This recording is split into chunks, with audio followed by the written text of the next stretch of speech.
Exercise 5.1 exercise 5.1 का हम question 30 question तक बता चुके थे आपको। कैसे इसको आप चेक करते हैं, इसकी कंटिन्यूटी को, ऐसा हम लोगों ने देखा। एक्सरसाइज में 4 क्वेश्चन से बाकी हैं, मैं उसको बता देता हूँ आपको। ध्यान से हमारी बात आप सुने। देखिए लिखा हुआ है so that the function defined by, function क्या है वैसे यह x equal to cos of function है। कह रहा है आप बताइए कि ये फंक्शन कंटिन्यूअस है, ठीक है। हमको कोई दिया नहीं है कि इसको चेक करना, ये तो दिया नहीं है, तो मैं कुछ और ले लेता हूँ। उसमें 2 तरीके से इस क्वेश्चन को सॉल्व करेंगे मुझे। पहला तरीका बताने जा रहा हूँ, दूसरा फिर देखिएगा। पहला देखिए, मैं लिया ए इट बिलोंग्स टू आर, ठीक है। तो हमने यहाँ क्या लिया, एल एच एल लिमिट लिया। जानते हैं limit x tends to a minus into f x equal to limit x tends to a minus f x की वैल्यू है कॉस ऑफ एक्स स्क्वायर। और यहाँ पर एक्स इक्वल टू हम ए minus H अगर ले लें तो एक्स टेंड्स टू 0 हो जाता है। यहाँ पे हम लगाएंगे लिमिट एक्स टेंड्स टू 0 और कॉस ऑफ क्या ए माइनस एच का होल स्क्वायर। हो गया कि नहीं। अगर डायरेक्ट वैल्यू हम यहाँ पुट भी कर दें तो क्या मिल जाएगा, कॉस ऑफ ए स्क्वायर मिला कि नहीं। अब हम यहाँ पर आर एच एल की बात करते हैं। आर एच एल में हो जाएगा limit x tends to a plus into f x equal to limit x tends to a plus और ये हो जाएगा कॉस ऑफ एक्स स्क्वायर, ठीक है। ये इक्वल टू हो जाएगा, यहाँ रख दीजिए क्या करना है, एक्स बराबर ए प्लस एच कब, जब एक्स टेंड्स टू 0। लेकिन limit x tends to 0 cos of a plus h का होल स्क्वायर। और यहाँ भी जब रखेंगे तो कॉस ए स्क्वायर आ गया कि नहीं। और ये भी जानते हैं कि अगर मैं एफ आई पर इसका वैल्यू लेना शुरू करूँगा तो ये कॉस ऑफ ए स्क्वायर आ जाएगा ना। अब आप देख रहे हैं यहाँ पर कि L H L equal to R H L equal to है ना, ये बराबर क्या आ रहा है, cos of a square. Hence the function is continuous। ये तो हो गया आपका कंटिन्यूस हो गया। ये पहला तरीका हो गया। अब दूसरा तरीका देखते हैं कि दूसरा क्या तरीका है। दूसरा तरीका है, मैंने एक थ्योरम बताया था आपको, ये देखिए एक थ्योरम के अकॉर्डिंग टू थ्योरम इस क्वेश्चन को सॉल्व कर लेंगे और थ्योरम से चलेंगे तो मुश्किल से 4, 5, 6 स्टेप में ये क्वेश्चन हो जाएगा, ठीक है। देखिए अगर देखिए एफ एक्स और जी एक्स है ना, ये कोई 2 फंक्शन हो, और इसका अगर मैं फाग निकाल दूं है ना, और ये बता दूं कि फाग भी कंटिन्यूअस है, ये दोनों क्या हो, कंटिन्यूअस हो, और तो फाग कंटिन्यूअस हो, तो हम कह देंगे कि वो फंक्शन ही कंटिन्यूअस होगा। बात आप समझ पाए होंगे, मैं बताने जा रहा हूँ। देखिए यहाँ तो चूंकि फंक्शन दिया हुआ है, मैं इसको हटाता हूँ। यहाँ दिया हुआ है f x equal to cos of x square दिया हुआ है। चूँकि एफ एक्स है इसलिए मैं मान ले रहा हूँ यहाँ G x equal to cos x. क्या मान लिया, G x equal to cos x और एच एक्स इक्वल टू हमने मान लिया था एक्स। क्या मान लिया, मान लिया। अब मैं कर रहा हूँ जरा जी ओ एच, आप एच बता दीजिए। क्या मैं कर रहा हूँ, जी आप एच एक्स बता दीजिए। तो आप क्या जानते हैं, आप जानते हैं ये होता क्या है, जी आप एच एक्स ही तो होता है। आपने तो कंपोजिट फंक्शन में क्या किया है, पढ़ रखा है ना इसको। तो ये हो जाएगा जी ऑफ एच एक्स की वैल्यू क्या है, एक्स स्क्वायर, और जी एक्स यक्स की जगह पर क्या आ जाएगा, एक्स स्क्वायर का, और जी एक्स बराबर क्या है, कॉस एक्स, क्या मिल जाएगा, कॉस ऑफ एक्स स्क्वायर। ठीक है, यहाँ पर देखिए ये ट्रिग्नोमेट्रिकल फंक्शन है ना, ये तो कॉन्टिन्यूअस एवरीवेयर होगा कि नहीं, continuous everywhere, Durga ji continuous everywhere. ये फंक्शन है, ये भी कॉन्टिन्यूअस एवरीवेयर, क्योंकि पॉलिनोमियल फंक्शन है, क्यों, ये भी एवरीवेयर होगा दुर्गा जी। तो इसलिए जब ये दोनों फंक्शन हैं तो गाफ फंक्शन भी क्या होगा, कॉन्टिन्यूअस होगा। और ये गाफ फंक्शन गाफ फंक्शन कर रहे हैं, क्या लिखा हुआ है, जीरो एच वाला फंक्शन जो है ये भी कॉन्टिन्यूअस होगा। और यह फंक्शन किसके बराबर है, ये फंक्शन तो एफ एक्स के बराबर है, तो एफ एक्स बराबर कॉस एक्स स्क्वायर। देखिए ये क्वेश्चन इतने ही स्टेप में लग गया, बात हमारी समझ पाए होंगे आप, ये आप नोट करें। फिर आगे 4 सवाल बाद मैं अभी तुरंत चुनाएंगे ये क्वेश्चन। क्वेश्चन देखिए लिखा हुआ है, so that the function defined by f x equal to mod of cos x is continuous function. थोड़ा सा आप इसमें अपना दिमाग लगाइए, है ना, और दिमाग ऐसा लगाइए कि एफ एक्स को और जी एक्स को एक ऐसा फंक्शन हम मान लें कि जब हम उसका कंपोजिट फंक्शन निकालें, यानी ग्राफ और फाग निकालें, तो यही फंक्शन मिल जाए। बात समझ पा रहे हैं।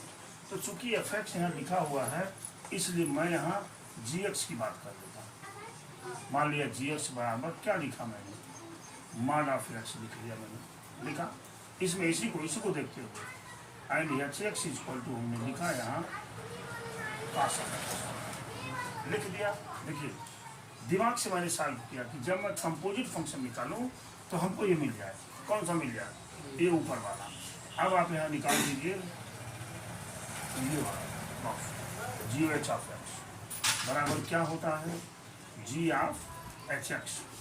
ठीक है, बहुत सारा क्वेश्चन आप ऐसे लगाए हैं कंपोजिट फंक्शन में। अब ये क्या हो जाएगा, जी of H x, H x की वैल्यू क्या है, कॉस एक्स, हुआ कि नहीं, बोली भाई, कॉस एक्स हो गया। अब देखिए जी एक्स, जब यहाँ एक्स था तो ये क्या है, मॉड ऑफ एक्स, तो जी कॉस एक्स बराबर क्या हो जाएगा, मॉड ऑफ कॉस एक्स, होगा कि नहीं होगा। यही तो मैं कह रहा हूँ आपसे कि इस ग्राफ फंक्शंस को ऐसा करिए कि ये कंपोजिट फंक्शन के रूप में आ जाए, है ना। अब आप लिखेंगे सिंस, चूंकि विज्ञान लिख भी दीजिए, since g x is equal to mod of x, ये g x is equal to mod of x is continuous function. अरे भाई मॉडुलस फंक्शन है ना, मॉडुलस फंक्शन तो एक बार कॉन्टिन्यूअस होता है, जानते हैं आप। अच्छा, दूसरा चीज h x is equal to क्या बेटा, कॉस एक्स, ये भी कॉन्टिन्यूअस एवरीवेयर होगा कि नहीं, कॉन्टिन्यूअस फंक्शन, ये भी कॉन्टिन्यूअस फंक्शन होगा। तो बड़े हिसाब से हम कह सकते हैं कि जो हम जी ओ एच ऑफ एक्स निकालेंगे इज आल्सो कॉन्टिन्यूअस फंक्शन। बात समझ रहे हैं ना, ये कॉन्टिन्यूअस फंक्शन अपने आप में होगा, और होगा तो जी ऑफ एच ऑफ एक्स किसके इक्वल है बेटा, ये तो एफ एक्स के इक्वल है ना, और एफ एक्स इक्वल टू किसके है, cos of mod x is continuous function. हमने इसको इतनी ही लाइन में आप इसको बात हमारी समझ रहे हैं। ये हम एक थ्योरम था, उस थ्योरम में था कि अगर जी एक्स आपका कॉन्टिन्यूअस फंक्शन है, एच एक्स कॉन्टिन्यूअस फंक्शन है, तो उसका जो कंपोजिट फंक्शन होगा वो भी कॉन्टिन्यूअस होगा। तो हमने जी एक्स और एच एक्स को इस हिसाब से सेट किया कि कंपोजिट फंक्शन में वही फंक्शन आ जाए जिसको हमें कॉन्टिन्यूटी दिखानी है। बात समझ पा रहे हैं। देखिए इसी तरह क्वेश्चन नंबर 33 पर भी अगर चले हम, तो लिखा हुआ examine that sine mod of x is continuous function. ठीक है, आप यहाँ लिखेंगे सॉल्यूशन और लिखेंगे लेट, ये हो जाएगा जी ऑफ एच ऑफ एक्स बराबर क्या होगा, जी ऑफ दुर्गा जी एच एक्स, होगा कि नहीं। और ये लिखेंगे एच एक्स की वैल्यू क्या है बेटा, मॉड ऑफ एक्स, है कि नहीं। और जी एक्स देखिए एक्स यहाँ है तो यहाँ एक्स है, ये किसके बराबर हो जाएगा, साइन और एक्स की जगह पर क्या हो जाएगा, मान ऑफ एक्स। हो गया कि नहीं? तो ये आप बड़े हिसाब से कह सकते हैं कि ये जी एक्स ट्रिग्नोमेट्रिकल फंक्शन है, ये कॉन्टिन्यूअस है कि नहीं अमरजीत, कॉन्टिन्यूअस एवरीवेयर है कि नहीं, ये है। ये मॉडुलस फंक्शन है, कॉन्टिन्यूअस है कि नहीं है, कॉन्टिन्यूअस एवरीवेयर है कि नहीं है भाई, है, कॉन्टिन्यूअस फंक्शन है। तो इनका कंपोजिट फंक्शन भी क्या होगा, कॉन्टिन्यूअस होगा। इनका कंपोजिट फंक्शन यानी जी और एच ऑफ एक्स भी क्या होगा, is also continuous function, is also continuous function. ये भी आपका कॉन्टिन्यूअस फंक्शन हो जाएगा, ठीक है। और जी और एच ऑफ एक्स इसके इक्वल है एफ एक्स, है कि नहीं है, f x is equal to क्या है, sine of mod x is continuous function, continuous function, ठीक है। आप ऐसे कर दें, अथवा यहाँ पर जी और ए आया तो आप लिख सकते हैं यहाँ पर कि g x is equal to sine x, it is trigonometrical function, hence it is continuous everywhere. और H x is equal to mod of x modulus function, it is continuous everywhere.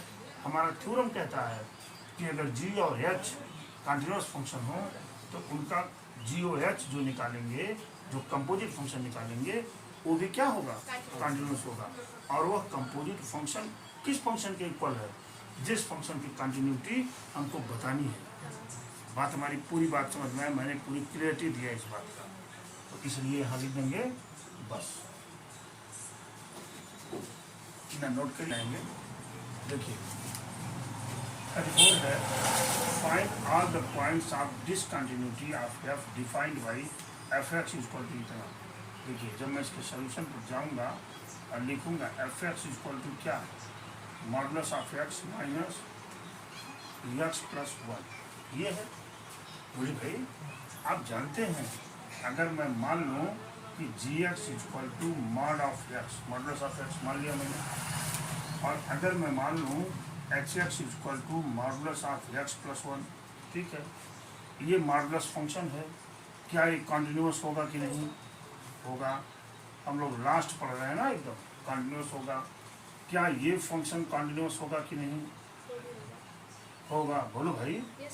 तो क्या g x minus h x continuous होगा कि नहीं, तो आपकी property कहती है।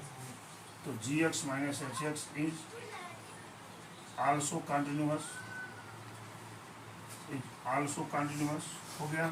तो यहाँ से एफ एक्स बराबर जी एक्स की वैल्यू क्या थी यहाँ, mod of x minus mod of x plus 1 is continuous everywhere, is continuous everywhere. इस तरह से आपका ये आज लिमिट्स की जो एक्सरसाइज थी 5.1 एक्सरसाइज, आज ये आपकी ख़त्म हो गई, समाप्त हो गई। इसमें जितने भी क्वेश्चन थे इन सबको हमने बिल्कुल एक एक क्वेश्चंस को हमने लगाया है इसमें, और मुझे लगता भी है कि आपकी क्लियरिटी बढ़ भी गई होगी, इससे कहीं से कोई आपको एकदम मक्खन बन गया होगा ये चैप्टर, हाँ। और 4 नंबर या 3 नंबर का परीक्षा में हर साल इससे आएगा, जिसको आप कर भी ले जाओगे। यह भी हम कर रहे हैं। कल आप लोगों को हम पढ़ाएंगे डिफरेंशिएशन, और यहीं से आपकी जो है, चलिए छोड़िए।